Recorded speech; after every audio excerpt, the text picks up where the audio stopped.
Bonjour tout le monde, soyez les bienvenus sur Allo Pasteur.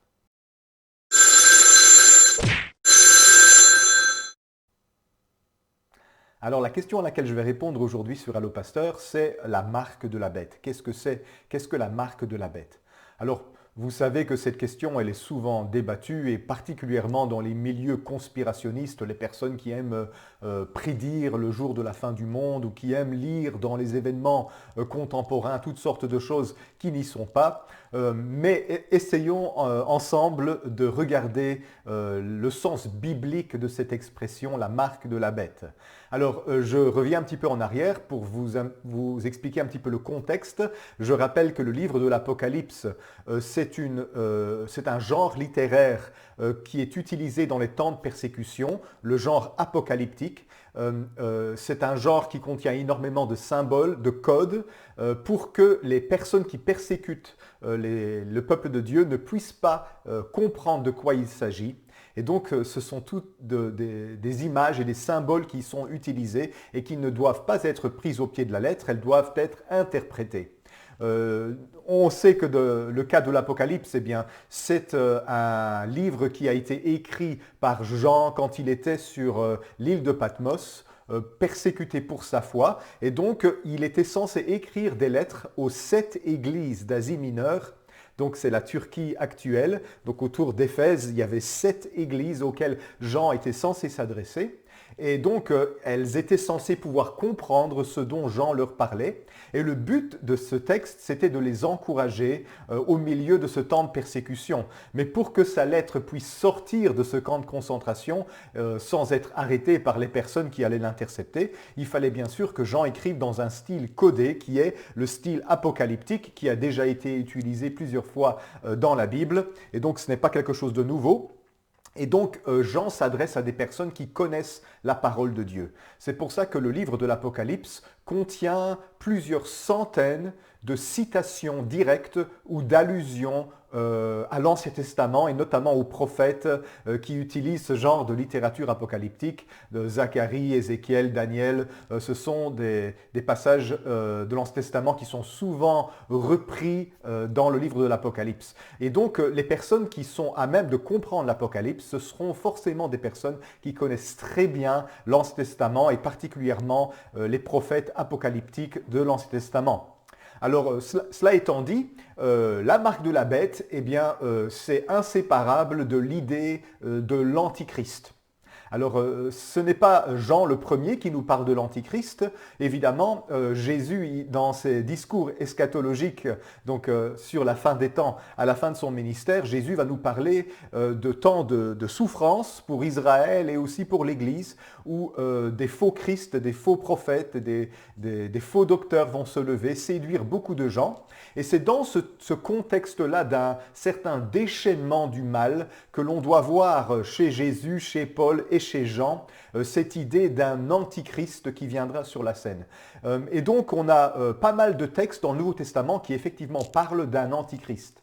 Le premier que je dois citer, qui est peut-être un des plus anciens textes du Nouveau Testament, vous savez que le Nouveau Testament n'est pas rangé par ordre chronologique, hein, et donc les épîtres de Paul sont les plus anciens textes du Nouveau Testament, et les épîtres aux Thessaloniciens sont parmi les plus anciens textes du Nouveau Testament. Donc on peut lire ce passage de 2 Thessaloniciens 2, les versets 8 à 12, qui parlent d'un antichrist. Et alors paraîtra l'impie, dit Paul, que le Seigneur Jésus détruira par le souffle de sa bouche et qu'il écrasera par l'éclat de son avènement. L'apparition de cet impie se fera par la puissance de Satan, avec toutes sortes de miracles, de signes et de prodiges mensongers, avec toutes les séductions de l'iniquité pour ceux qui périssent parce qu'ils n'ont pas reçu l'amour de la vérité pour être sauvés. Aussi Dieu leur envoie-t-il une puissance d'égarement pour qu'ils croient aux mensonges, afin que ceux qui n'ont pas cru à la vérité, afin que tous ceux qui n'ont pas cru à la vérité, mais qui ont pris plaisir à l'injustice, soient condamnés. Donc ça, c'est Paul dans 2 Thessaloniciens 2. Il parle d'un antichrist qu'il appelle l'impie, l'homme de l'iniquité. aussi dans la littérature de Jean, première épître de Jean, chapitre 2, verset 18. Petits enfants, c'est la dernière heure, et comme vous avez appris que l'Antéchrist vient, il y a maintenant plusieurs Antéchrists. Par là, nous connaissons que c'est la dernière heure. Alors attention, le mot Antéchrist ou Antichrist, c'est parfaitement synonyme, c'est juste une autre forme française du même mot. Donc que vous l'écriviez Antéchrist ou Antichrist, c'est la même chose. Mais Jean ici, il dit quelque chose de spécial. Il dit que l'Antichrist vient, mais maintenant, il y en a déjà plusieurs qui sont dans le monde. Et donc, pour Jean, ce n'est pas seulement un personnage, c'est plusieurs personnages. C'est un type de personnage qui est antichristique. Et donc pour Jean, c'est plutôt comme une sorte d'esprit qui agit au milieu de l'histoire et qui vient se manifester chez des personnages tyranniques qui se lèvent et qui vont généralement avoir quelques caractéristiques que l'on va voir ensemble. Dans sa première épître encore, au chapitre 2, verset 22, Jean dit « Qui est le menteur, sinon celui qui nie que Jésus est le Christ? Celui-là est l'Antéchrist, qui nie le Père et le Fils. » Et là, donc, Jean, il nous explique que pour lui, l'Antéchrist, c'est celui qui va rejeter la messianité de Jésus. Jésus n'est pas Messie, on rejette la messianité de Jésus. Ça, c'est l'esprit de l'Antéchrist qui parle. Et puis, celui qui est l'Antéchrist, pour Jean, c'est celui qui nie le Père et le Fils. Et chez Jean, c'est une manière de dire qu'il nie la consubstantialité du Père et du Fils. Qu'est-ce que ça veut dire ça? C'est un mot compliqué que les théologiens utilisent pour dire que le Fils et le Père sont de même nature. Donc Jésus est vraiment Dieu. Et donc ceux qui rejettent la messianité de Jésus, Jésus comme Messie, ou qui rejettent la divinité de Jésus, eh bien, sont animés par ce que Jean appelle l'esprit de l'Antichrist. Et il y en a beaucoup alors qui sont dans ce cas-là. Toujours dans la première épître de Jean, au chapitre 4 et au verset 3, « Et tout esprit qui ne se déclare pas publiquement pour Jésus n'est pas de Dieu. C'est celui de l'Antéchrist dont vous avez appris la venue et qui maintenant est déjà dans le monde. » Donc au temps de Jean, Jean voyait déjà les signes de l'esprit de l'Antichrist au milieu du monde. Et encore une fois, le signe principal pour Jean, c'était le refus de reconnaître Jésus publiquement. Donc de se positionner pour Jésus en reconnaissant qu'il est réellement le Fils de Dieu et le Sauveur du monde. Dans sa deuxième épître, 2 Jean 1, 7, il dit « Car plusieurs séducteurs sont entrés dans le monde et ne déclarent pas publiquement que Jésus-Christ est venu en chair. Celui qui est tel, c'est le séducteur et l'Antichrist. » Encore une autre idée que Jean nous montre ici, c'est que l'Antichrist ou l'esprit de l'Antichrist est caractérisé par le rejet de l'incarnation.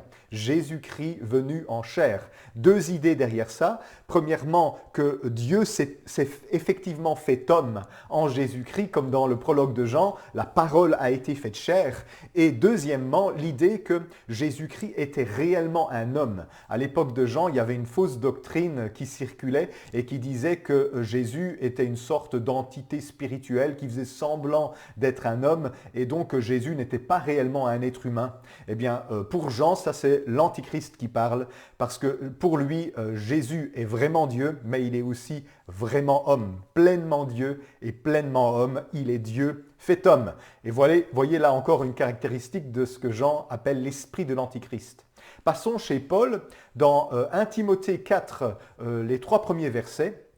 L'apôtre Paul dit « Mais l'Esprit Saint dit expressément que dans les derniers temps, quelques-uns abandonneront la foi pour s'attacher à des esprits séducteurs et à des doctrines de démons par l'hypocrisie de faux docteurs portant la marque de la flétrissure dans leur propre conscience. » Et donc même pour l'apôtre Paul, qui en parle quand même un peu moins que Jean, eh bien on voit cette idée que dans les derniers temps, beaucoup même de personnes qui étaient chrétiennes abandonneront la foi pour s'attacher à des esprits séducteurs qui prêchent des fausses doctrines et qui portent la marque de la flétrissure dans leur conscience. Et donc chez Paul, il y a aussi une marque, mais c'est une marque symbolique, évidemment, une marque dans la conscience. Ce sont des personnes marquées au fer rouge par l'iniquité. Leur conscience est souillée par le mal et ils enseignent de fausses doctrines concernant Jésus, bien sûr. Alors, avec les temps qui s'aggravent au temps du Nouveau Testament, donc vers la seconde moitié du 1er siècle, on voit de plus en plus de figures se lever qui pourraient inquiéter le peuple de Dieu et qui commencent à les persécuter comme des antichrists. Et donc, on voit de plus en plus dans le Nouveau Testament ce genre d'enseignement être avancé, qu'il y a un ou plusieurs personnages ou un esprit qui est en train de se lever au milieu de l'Empire romain et qui combat particulièrement Jésus. Et tous les auteurs du Nouveau Testament pratiquement en parlent. Alors, dans le Nouveau Testament, donc, il y a une sorte de déchaînement du mal. Plus on avance et plus il y a quelque chose qui est en train de se passer contre le peuple de Dieu, contre Israël en particulier et contre l'Église aussi. Et c'est une sorte de puissance d'égarement qui pourrait même séduire les enfants de Dieu. Il y a des avertissements à plusieurs reprises dans le Nouveau Testament. L'humanité, plus elle va avancer, plus elle va devenir antichristique, plus elle va s'opposer à Jésus. Et notre époque ne fait pas exception. Aujourd'hui, on voit plus que jamais dans l'histoire du monde que les gens détestent Jésus-Christ, ce qu'il représente, ou bien on va le maudire et l'insulter, ou bien on va le réduire à juste un homme avec de bonnes idées, un humaniste. Et on va en fait rejeter le vrai Jésus qui est le Fils de Dieu, la parole de Dieu incarnée, Dieu fait homme qui est le seul chemin vers le Père. Et le monde n'aime pas ce genre d'enseignement. Aujourd'hui encore, on voit que notre société, elle est particulièrement antichristique. Et donc, cela ne veut pas dire que l'Église va être vaincue, que le peuple de Dieu va être éliminé. Ça veut juste dire que plus on va aller vers la fin, plus il va y avoir une hostilité contre le message chrétien. Et même les personnes athées attestent du fait qu'aujourd'hui, les chrétiens sont la minorité la plus persécutée sur la terre. Les chrétiens n'ont jamais été plus persécutés que maintenant, mais en même temps, il n'y a jamais eu plus de chrétiens que maintenant et l'expansion du christianisme n'a jamais été aussi rapide que maintenant. Et donc, en fait, plus on va vers la fin, plus la lumière et les ténèbres augmentent ensemble. Et on doit s'attendre évidemment à des persécutions. J'apprends par mes amis en Inde qu'il y a juste 2 jours, un ami pasteur s'est fait assassiner par des hindous qui voulaient lui dérober ce qu'il avait apparemment. Et ce n'est pas la première fois que dans certaines régions indiennes, on tue des pasteurs. C'est encore loin d'être le seul endroit sur cette terre où on tue des enfants de Dieu. Il suffit de regarder les statistiques actuelles. Les chrétiens sont extrêmement persécutés. En Afrique, au Nigeria, en Iran, à Téhéran particulièrement, en Corée du Nord, en Chine. Regardez un peu tout ce qui se passe. Les églises qui sont fermées, les bâtiments détruits, les pasteurs mis en prison. C'est un peu comme ça partout sur la terre, ça monte dans nos pays occidentaux. Ce n'est qu'une question de temps avant que le christianisme soit aussi persécuté. Alors au milieu de tout ce discours sur l'antichrist, les antichrists et l'esprit de l'antichrist qui est dans le monde et qui ne fait que grandir dans le monde, l'apôtre Jean dans l'Apocalypse au chapitre 13 va nous parler de cette expression « la marque de la bête ». Et ça a fait couler beaucoup d'encre. Lisons juste le texte de Apocalypse 13, les versets 11 à 18. « Puis je vis monter de la terre une autre bête, qui avait 2 cornes semblables à celles d'un agneau et qui parlait comme un dragon. Elle exerçait toute l'autorité de la première bête en sa présence et elle obligeait la terre et ses habitants à adorer la première bête dont la blessure mortelle avait été guérie. Elle opérait de grands prodiges jusqu'à faire descendre le feu du ciel sur la terre à la vue des hommes. Et elle séduisait les habitants de la terre par les prodiges qui lui étaient donnés d'opérer en présence de la bête, disant aux habitants de la terre de faire une image de la bête qui avait été blessée par l'épée et qui vivait, et il lui fut donné d'animer l'image de la bête, afin que l'image de la bête parle et qu'elle fasse que tous ceux qui n'adoreraient pas l'image de la bête soient tués. Et elle fit que tous, petits et grands, riches et pauvres, libres et esclaves, reçoivent une marque sur la main droite ou sur leur front, et que personne ne puisse acheter ni vendre sans avoir la marque, le nom de la bête ou le nombre de son nom. C'est ici la sagesse, verset 18, que celui qui a de l'intelligence calcule le nombre de la bête, car c'est un nombre d'hommes, et son nombre est 666. Alors, d'après le Nouveau Testament, ce qu'on apprend de ce personnage que l'apôtre Jean appelle ici la seconde bête, qui se fait passer pour un agneau, mais qui parle comme un dragon. Donc l'agneau est symbole du Christ, le dragon du diable. Donc c'est un faux Christ, un antichrist. C'est la manière de Jean dans l'Apocalypse de nous parler de l'Antichrist. Il l'appelle la seconde bête. Alors, le Nouveau Testament est assez paradoxal sur ce personnage. D'un côté, l'Antichrist est présenté comme un personnage séduisant qui va répandre une fausse religion sur la terre. C'est ce qu'on voit dans 1 Jean au chapitre 2. Dans cette carrière religieuse qu'il va poursuivre, il sera également reconnu comme un être surnaturel capable de faire des prodiges. 2 Thessaloniciens 2, on l'a lu. Néanmoins, en même temps, on voit qu'aussi il s'agira d'un habile politicien capable de réunir les peuples et les États et de s'assurer le soutien du bras séculier. Apocalypse 17 nous montre ça. On n'a pas le temps de prendre tous ces textes, vous pouvez les regarder par vous-même. Et donc, quand l'Apocalypse nous parle ici de l'Antichrist, la seconde bête, elle lui associe une épouse qu'elle appelle Babylone la Grande, la mère de toutes les prostituées, et qui serait, selon l'Apocalypse, une grande ville qui prend les traits de Rome, parce que c'était la ville aux 7 collines. Et ici, on voit que la Babylone la Grande est une ville bâtie sur 7 collines, et qui donc est considérée comme l'épouse de la bête. Donc on a la seconde bête qui est cet antichrist et qui a pour épouse une grande ville qui domine sur toute la terre et qui est construite sur 7 collines. Alors les lecteurs de l'Apocalypse, évidemment, ne pouvaient pas ne pas reconnaître la ville de Rome qui est la ville aux 7 collines. Et c'est pour ça d'ailleurs que les premiers protestants, quand ils lisaient ces textes, ils y reconnaissaient le pape, puisque le Vatican se trouve à Rome, la ville aux 7 collines, et il s'agit là du grand persécuteur des protestants dans le premier temps. Maintenant, le pape ne persécute plus les protestants, mais à l'époque de la Réforme, eh bien, le pape et le Vatican persécutaient les protestants, et donc du coup, les premiers protestants y voyaient une figure de l'Antichrist ou carrément l'Antichrist.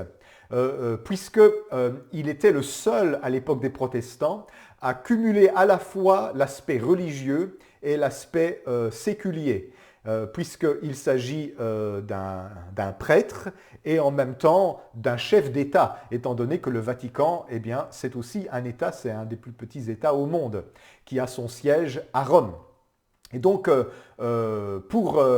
pour les premiers protestants, c'était assez facile de reconnaître dans ce texte la personne du pape. Mais il faut noter que les chrétiens de l'époque de Jean qui lisaient le livre de l'Apocalypse, évidemment, devaient reconnaître dans leur époque quelque chose qui pouvait correspondre à cette description. Et il ne faut pas chercher bien loin. L'empereur romain était clairement à la fois un personnage religieux puisqu'il était divinisé. Vous savez que les empereurs romains obligeaient tout l'empire à les adorer comme des divinités. On appelait ça le culte impérial. Mais en même temps, c'était aussi un politicien et un chef d'État. Et donc, on voit bien que dans toutes les époques, il y a un personnage que les personnes auront facile à reconnaître comme l'Antichrist. Au 1er siècle, c'était clairement l'empereur romain. Maintenant, au temps de la Réforme, les protestants, ils y ont reconnu le pape. C'était très tentant d'y voir le pape parce que le pape possède les titres de Dieu.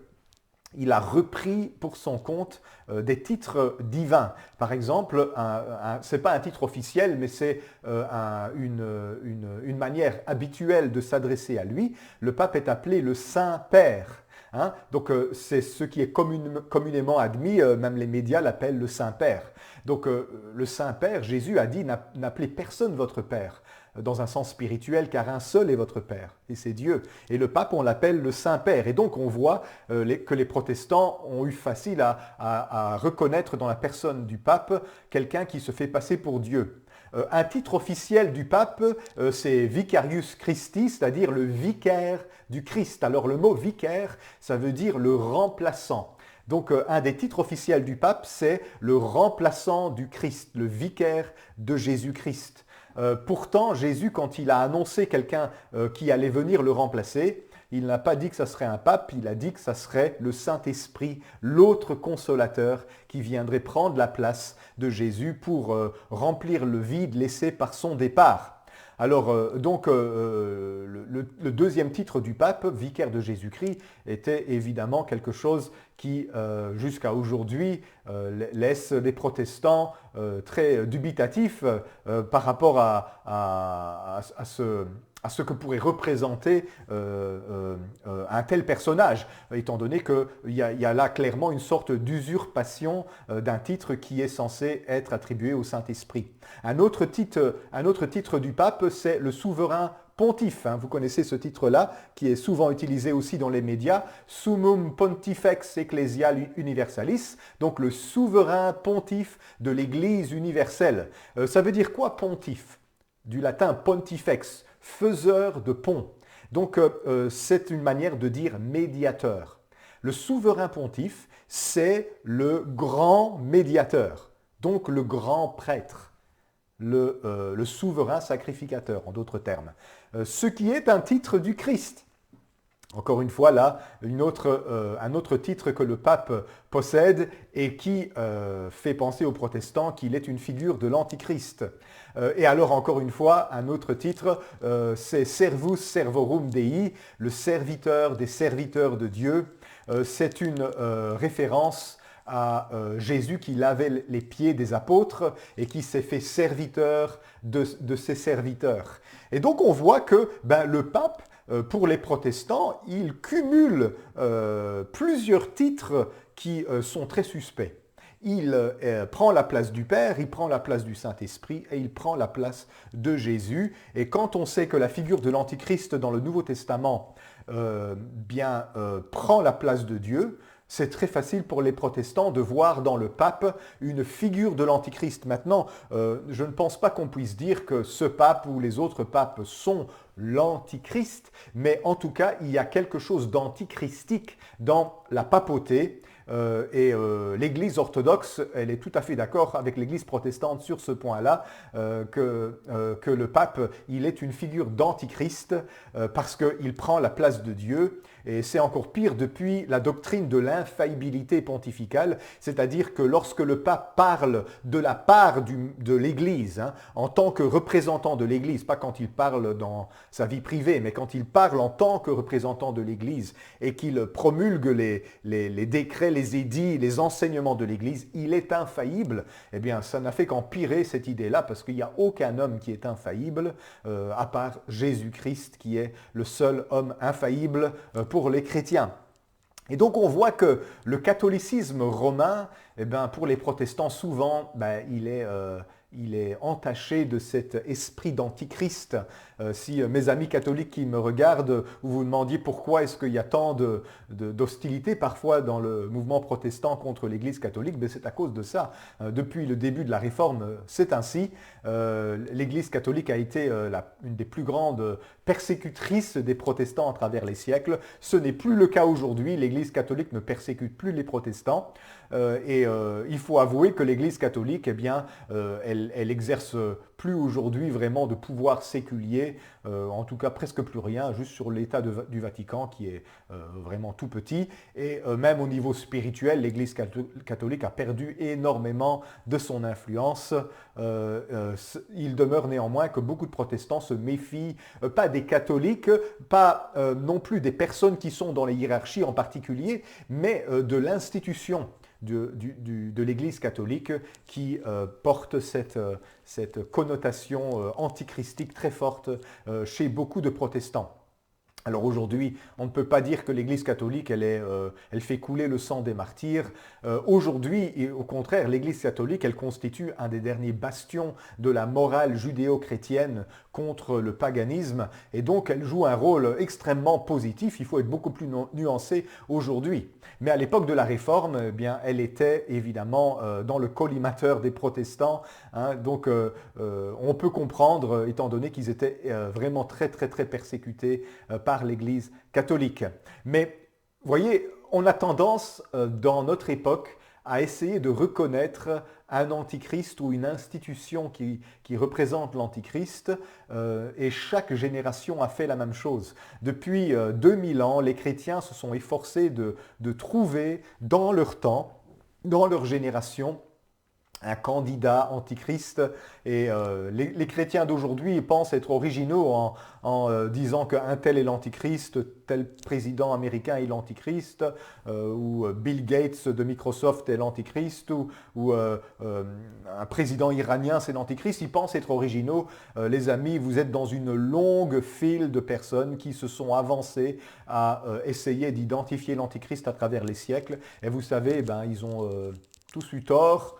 Sauf si vous pensez qu'il y a beaucoup d'antichrists, alors peut-être qu'ils ont eu tous raison. Donc, faut faire attention quand on essaye d'interpréter de manière particulière une prophétie de l'Écriture. Rappelez-vous ce que l'apôtre Pierre disait, aucune prophétie de l'Écriture ne peut faire l'objet d'une interprétation particulière, c'est-à-dire privée, parce que c'est par l'Esprit de Dieu que les prophètes ont été poussés pour parler, et nous, on n'a pas à en faire une interprétation privée. Et je vois beaucoup de pasteurs qui passent leur temps à donner des interprétations privées de l'Apocalypse et des autres textes prophétiques du Nouveau Testament, alors que l'apôtre Pierre nous a explicitement dit qu'on ne pouvait pas faire ça. Vous savez, les textes apocalyptiques, c'est souvent quand ils se sont réalisés, en regardant vers l'arrière, qu'on reconnaît leur accomplissement. Le but, c'est pas de spéculer. Le but, c'est d'infuser le peuple de Dieu avec de l'espérance, en leur disant qu'il y a de l'espérance parce que Jésus règne.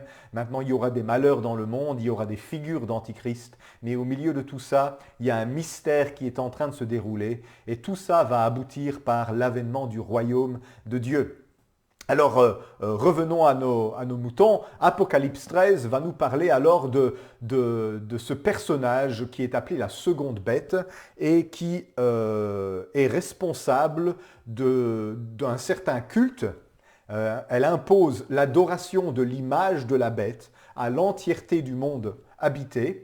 Et elle fait en sorte que tous, petits et grands, riches et pauvres, esclaves et libres, c'est-à-dire toutes les catégories sociales, portent une marque sur leurs mains ou sur leur front, qui est un chiffre, le 666, et qui contraint tout le monde à vivre dans ce système mondial unique sans lequel ils ne peuvent plus vivre, sans lequel ils ne peuvent plus acheter ni vendre. Alors, donc on voit donc dans Apocalypse 13 cette expression, et il y a donc deux bêtes dans l'Apocalypse.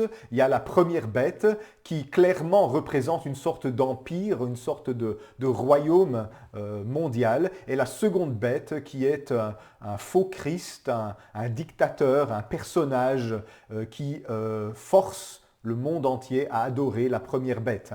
Apocalypse 13, les 2 premiers versets dit « Et je vis monter de la mer une bête qui avait 10 cornes et 7 têtes, et sur ces cornes 10 diadèmes, et sur ses têtes des noms de blasphème.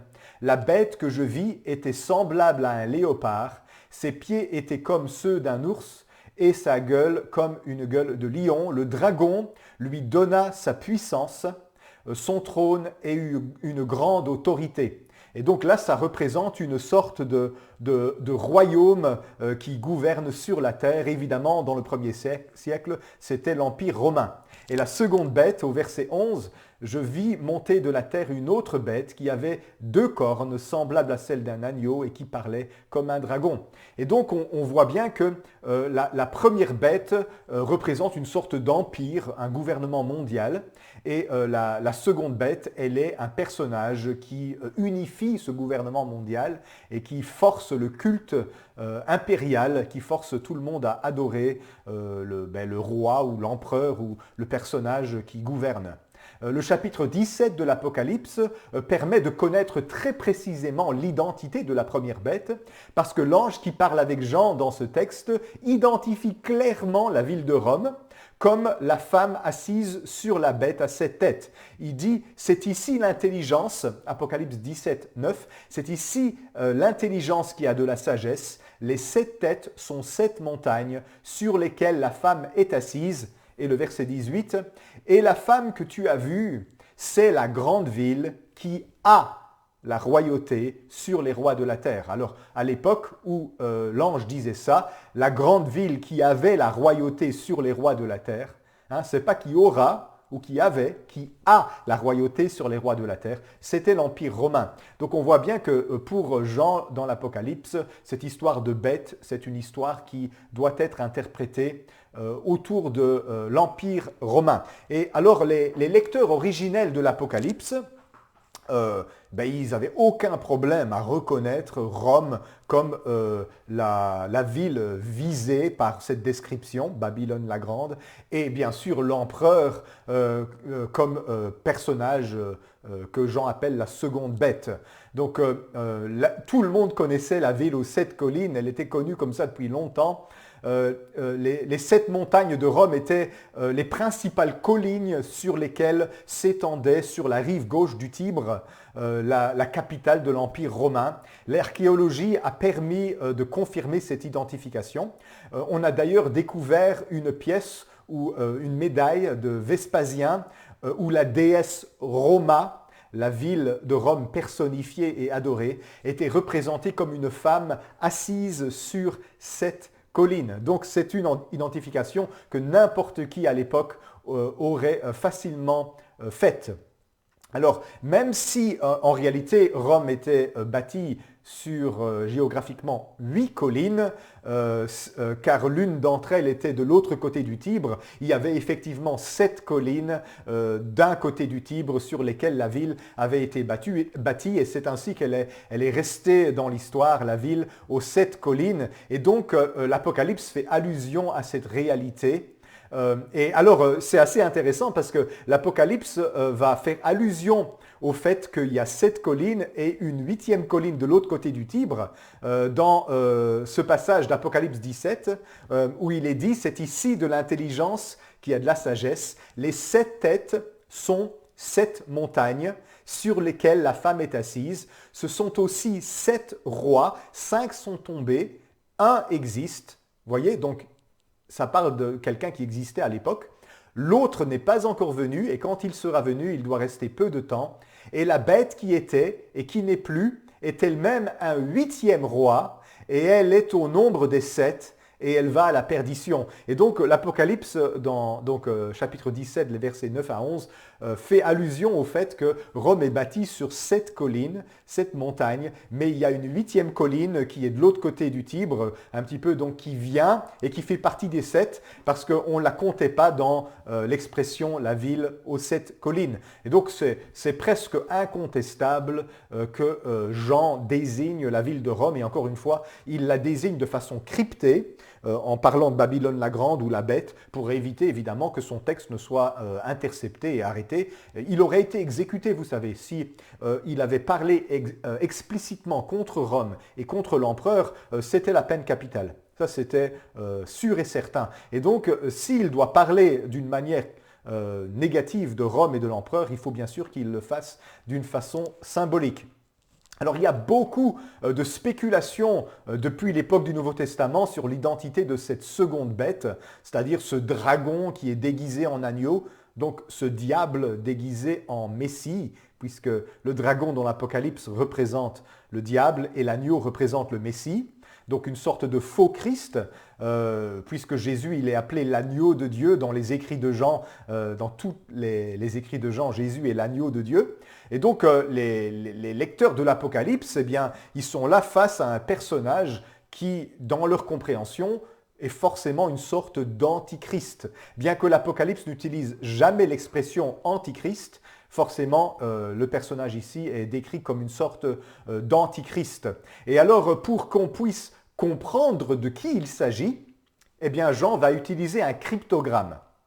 C'est quelque chose qu'on utilisait très souvent dans les textes apocalyptiques et dans la littérature juive, déjà même avant l'époque de Jésus. Les cryptogrammes, ce sont des chiffres qui représentent des noms et il faut savoir faire le calcul.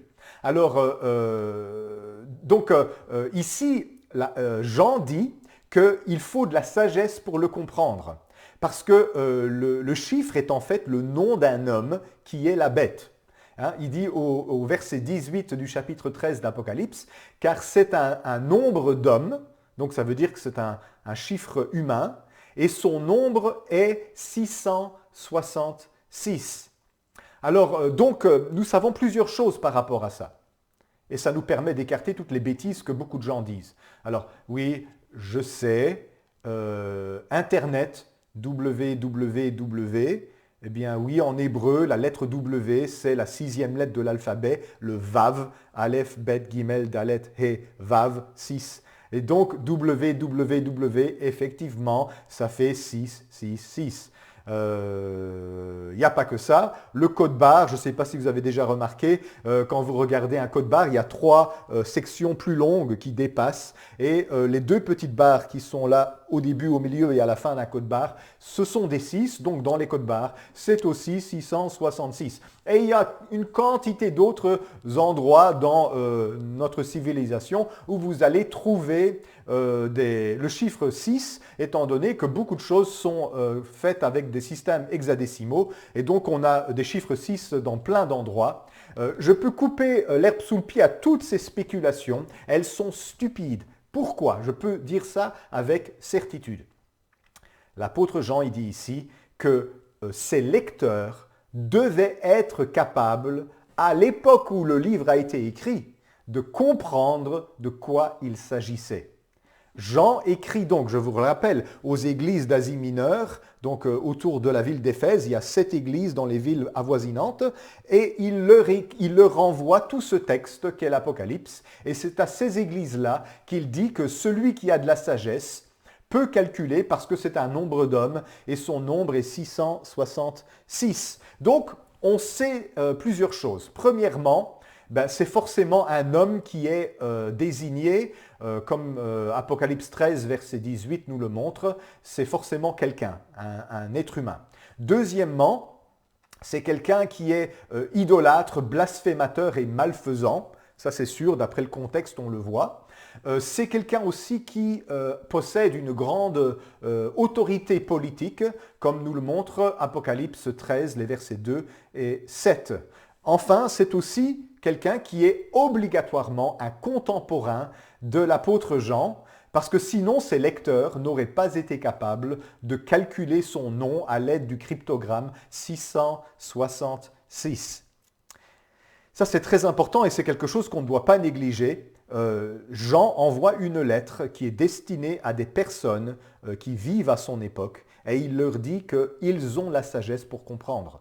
Cette lettre, mon ami, n'a pas d'abord été adressée à toi au XXIe siècle, ça a d'abord été adressé aux 7 églises de l'Apocalypse qui étaient censées pouvoir calculer le nom de cet homme. Alors maintenant, bien sûr, ça ne veut pas dire que ça ne nous concerne plus aujourd'hui. Par rebondissement, évidemment, les Écritures nous concernent, mais il faut évidemment d'abord s'intéresser au sens premier de ce texte.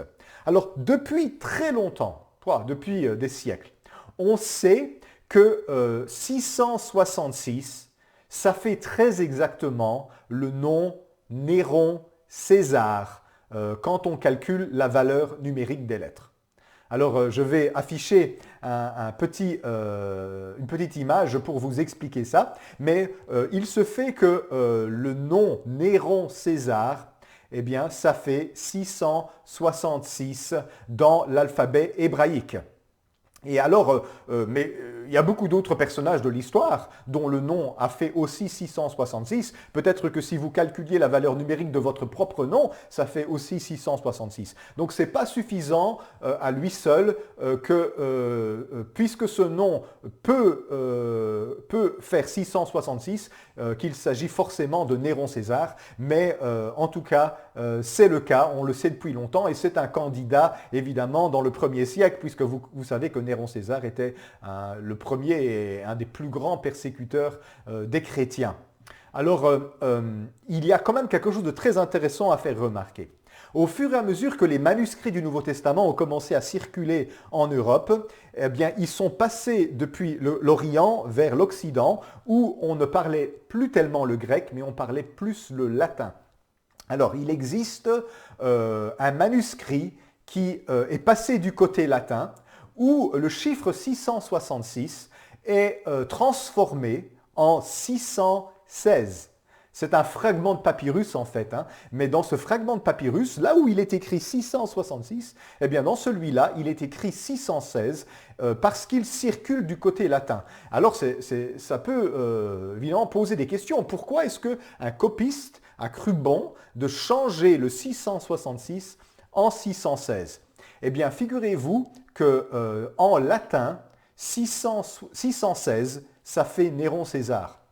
Et donc, pour qu'on puisse continuer à reconnaître le 666 comme un chiffre qui désigne l'empereur Néron, quand les manuscrits sont passés du côté latin, eh bien, on a changé le 666 en 616 parce que les latins n'auraient pas su calculer correctement le nom du personnage visé. Alors, ce n'est pas moi qui ai inventé ça, vous savez, Bruce Metzger, qui est un des plus grands spécialistes du Nouveau Testament et des manuscrits, eh bien, il dit que ce fragment de papyrus avec 616 contribue à confirmer l'identification de l'empereur Néron comme personnage visé originellement par Jean dans l'Apocalypse.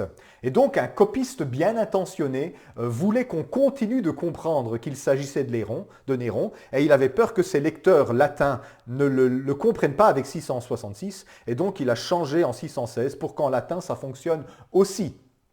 Alors donc, si vous voulez voir l'explication de Bruce Metzger, regardez son commentaire critique sur le Nouveau Testament grec et vous verrez qu'il explique que c'est un des signes que la critique textuelle des manuscrits nous donne, qui permet de conclure que Jean probablement désignait l'empereur Néron.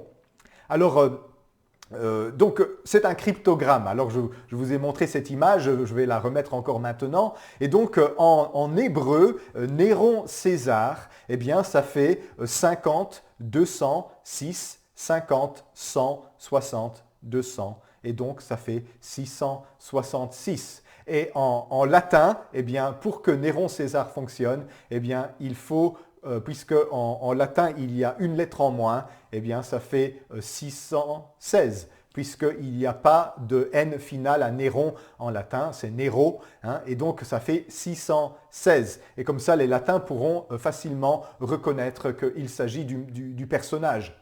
Alors, tous les historiens seront d'accord sur ce que je vais vous dire maintenant. Néron était un des hommes les plus horribles que ce monde ait jamais connus. Il était cruel, il était débauché, il était perverti. Il était tristement célèbre pour avoir castré un jeune homme qui s'appelait Sporus. Et il lui avait fait un orifice de telle façon à en faire sa femme. Donc vous voyez un peu le genre de monstre que Néron était. Néron s'habillait en peau de léopard, en peau d'animaux, comme il est écrit dans l'Apocalypse, de façon à effrayer les gens. C'était un cinglé, donc il hurlait et faisait semblant d'être une bête pour faire peur aux gens. En guise de jeu, Néron, il s'amusait à mutiler les parties génitales d'hommes et de femmes qu'il faisait attacher. En 62, il a fait tuer son épouse Octavie pour épouser sa maîtresse Pompée. 3 ans plus tard, eh bien, il a tué sa maîtresse à coups de pied alors qu'elle était enceinte. Et donc Néron était un homme vraiment meurtrier, sans scrupules, cruel. Il a fait assassiner une multitude d'innocents à Rome, même sa propre mère, une de ses tantes et son frère. Donc Néron ne reculait devant rien, il était capable d'éliminer tout le monde. Personne ne pouvait se mettre entre lui et ses désirs, c'était un homme capricieux. Il a insisté beaucoup pour qu'on le vénère et qu'on l'adore, et si quelqu'un refusait de l'adorer, eh bien, il était aussitôt exécuté.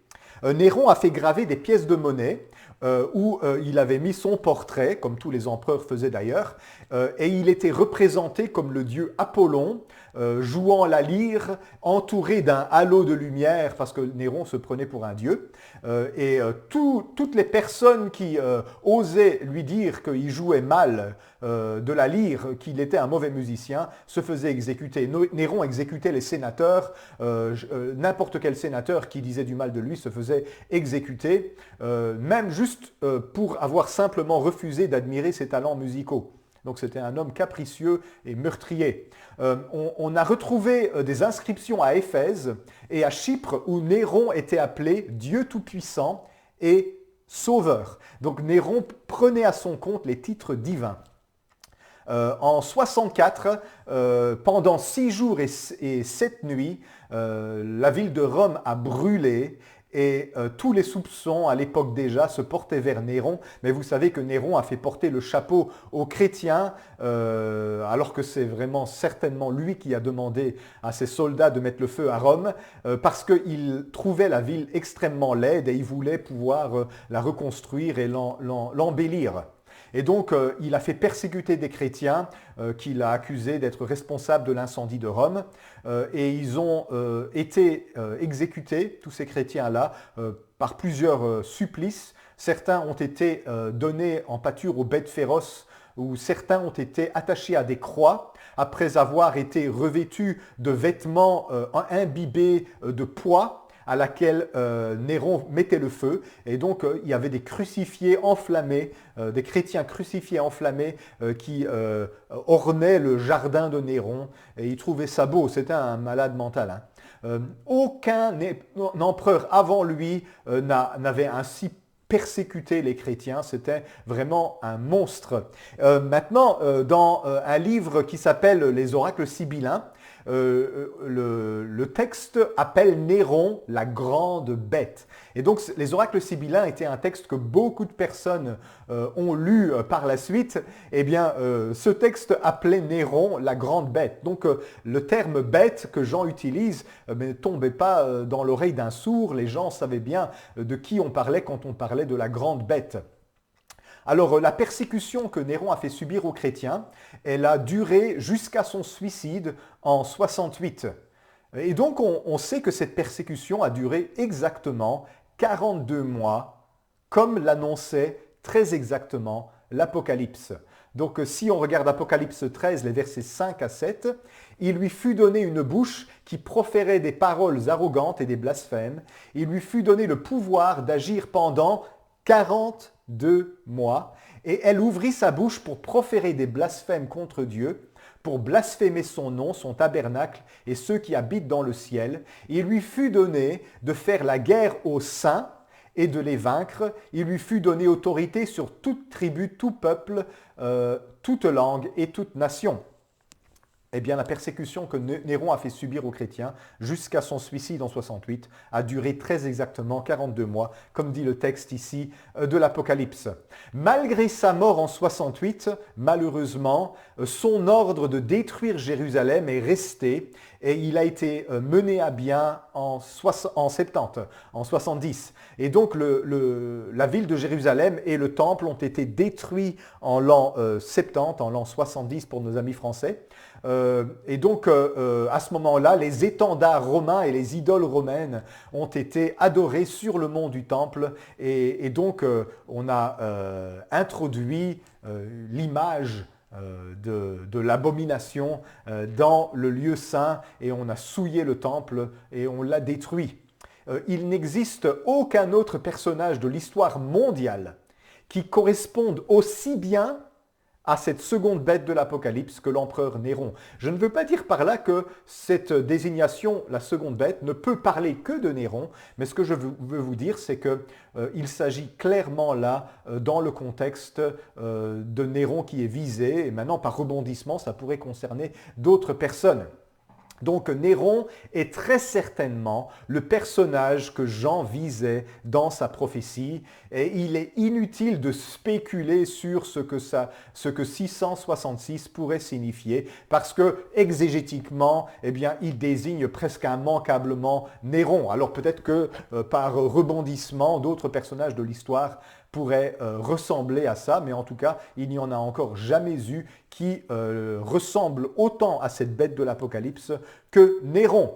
Alors, plusieurs traits nous permettent de le désigner. Premièrement, Néron était le 6e à porter le titre d'imperator, ça veut dire commandant. Le titre était premièrement attribué aux généraux, vainqueurs, et puis ensuite aux empereurs en guise de titre honorifique. Et dans Apocalypse 17, 10, au début du verset 10, eh bien, on nous explique que c'est le 6e. Et donc, Néron était effectivement le 6e.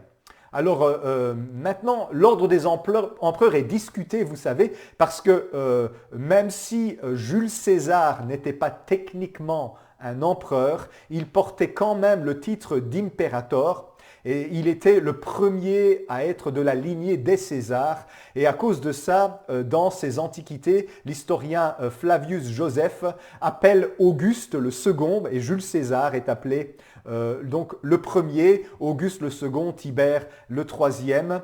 Et donc la liste des empereurs romains ou des personnes qui ont porté le titre d'imperator avant la destruction du temple sont dans l'ordre Jules César, Auguste, Tibère, Caligula, Claude, Néron le 6e, Galba, 7e, Othon, Vitellius et Vespasien, le 10e, qui représente donc les 10 têtes. Hein.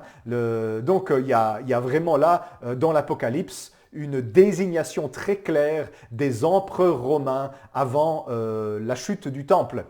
Un autre élément qu'on doit mettre en avant, c'est que le 7e, comme dit l'Apocalypse au verset 10 aussi, 17, 10, a eu un règne très bref. Galba n'a pas régné très longtemps. Alors, comme je l'ai dit, un autre élément, je ne vais pas me répéter, le chiffre 666 qui est désigné au verset 18 correspond parfaitement avec le nom de Néron. Ensuite, Néron était empereur pendant que le temple était encore là. Hein, et ça, c'est quelque chose de très important pour la compréhension de l'Apocalypse. Dans Apocalypse au chapitre 11 et au verset 2, au verset 1 et 2, pardon, on implique que le temple de Jérusalem est encore actuellement présent. Parce qu'il est écrit que Jean doit prendre une sorte de règle à mesurer et il doit mesurer le temple. Il est dit « Lève-toi et mesure le temple de Dieu, l'autel et ceux qui y adorent, mais le parvis extérieur du temple, laisse-le de côté et ne le mesure pas, car il a été donné aux nations, et elles fouleront aux pieds la ville sainte pendant 42 mois. » Et donc, Jean entend cette parole et ça implique que forcément, le temple est encore debout. Beaucoup de personnes ont tendance à situer la rédaction du livre de l'Apocalypse plus tard que l'an 70, que l'an 70. Mais certains spécialistes pensent que l'Apocalypse est bien mieux interprété quand on comprend que le texte a été rédigé avant la chute du temple, avant l'an 70, avant l'an 70. Si vous voulez une explication très bien faite et très détaillée et que vous maîtrisez un petit peu l'anglais, il y a un livre qui s'appelle Before Jerusalem Fell, qui est écrit par Kenneth Gentry et il explique pourquoi on ferait mieux de comprendre le livre de l'Apocalypse comme rédigé avant la chute du temple. Et un des indices principaux, c'est que Jean est appelé à mesurer le temple. Alors si le temple a déjà été détruit, ça n'a plus de sens que de dire qu'il doit mesurer le temple et de dire que ce temple va être foulé par les nations pendant 42 mois. Donc il prophétise que le temple va être foulé par les nations. Ça n'a pas de sens si le temple a déjà été détruit. Eh bien, l'empereur Néron était et régnait pendant que le temple était encore là. Et il est mort, suicidé en 68, et puis en l'an 70, en l'an 70, eh bien, le temple a été détruit. Et donc là encore un indice qu'il s'agit vraiment de Néron César, qui est désigné par cette expression la seconde bête. Et donc on sait aussi que c'est Néron qui a donné l'ordre, bien sûr il n'a pas vu la réalisation de cet ordre, mais il a donné l'ordre de la destruction de Jérusalem et du temple, comme Apocalypse 13, verset 6 nous le dit. Ensuite, on sait que Néron prenait effectivement pour un dieu, et il tuait tous ceux qui refusaient de l'adorer en tant que Dieu. Apocalypse 13, 15, ça correspond à ça. On sait que Néron pratiquait les sciences occultes.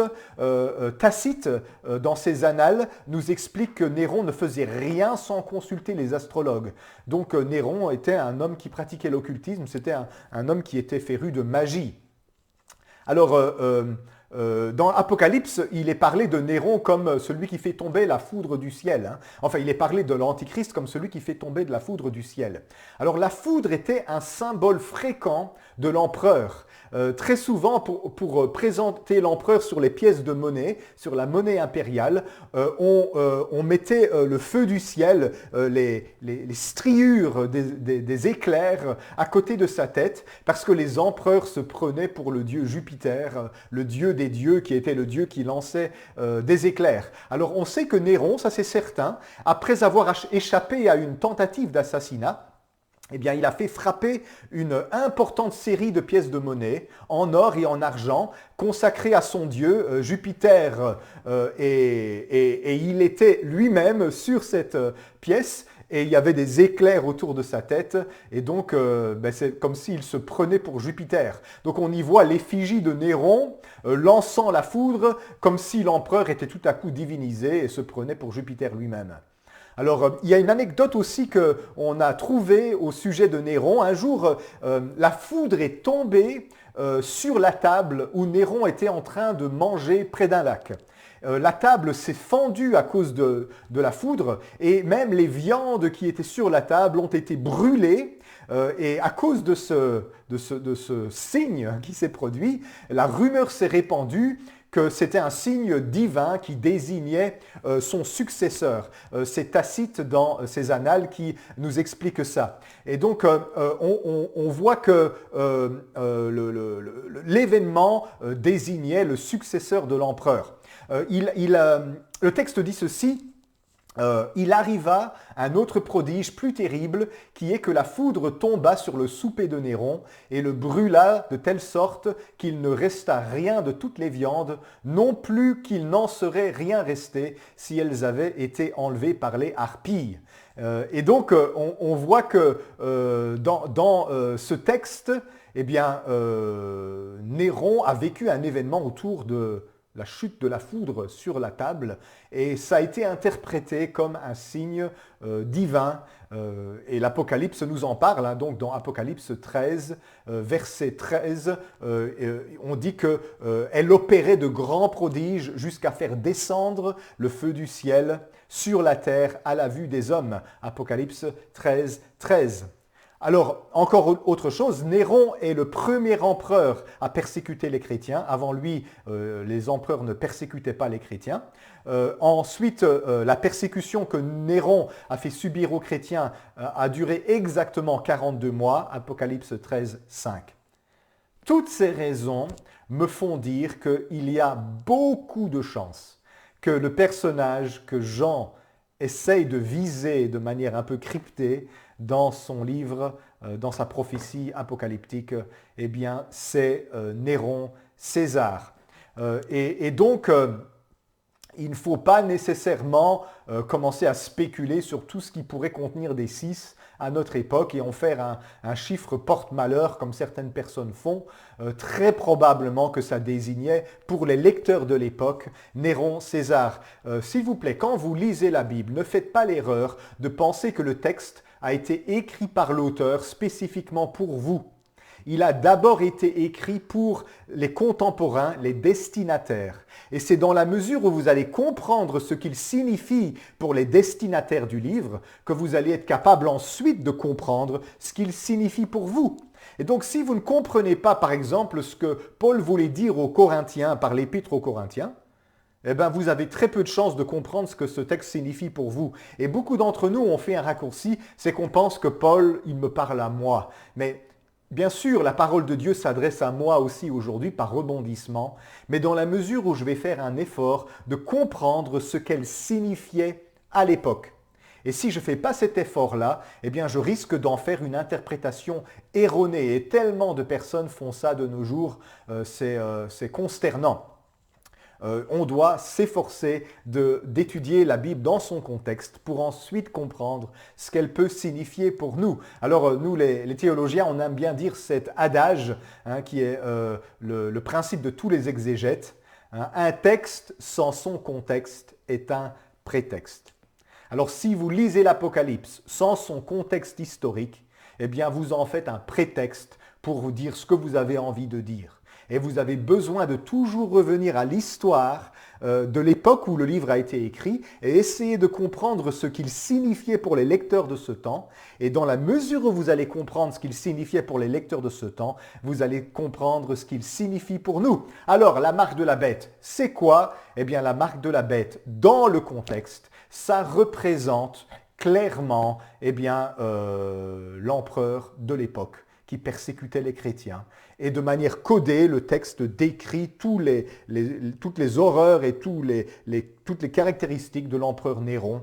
Et donc, il y a un très grand faisceau de présomption qui se dirige vers ce personnage, Néron, César, comme étant celui qui est désigné par le chiffre 666. Est-ce que ça veut dire qu'il n'y aura plus d'antichrist? Non, il y en a eu tout plein des antichrists. Rappelez-vous que Jean il dit qu'il n'y a pas qu'un antichrist, il y a beaucoup d'antichrists dans le monde, il y a même un esprit d'antichrist dans le monde.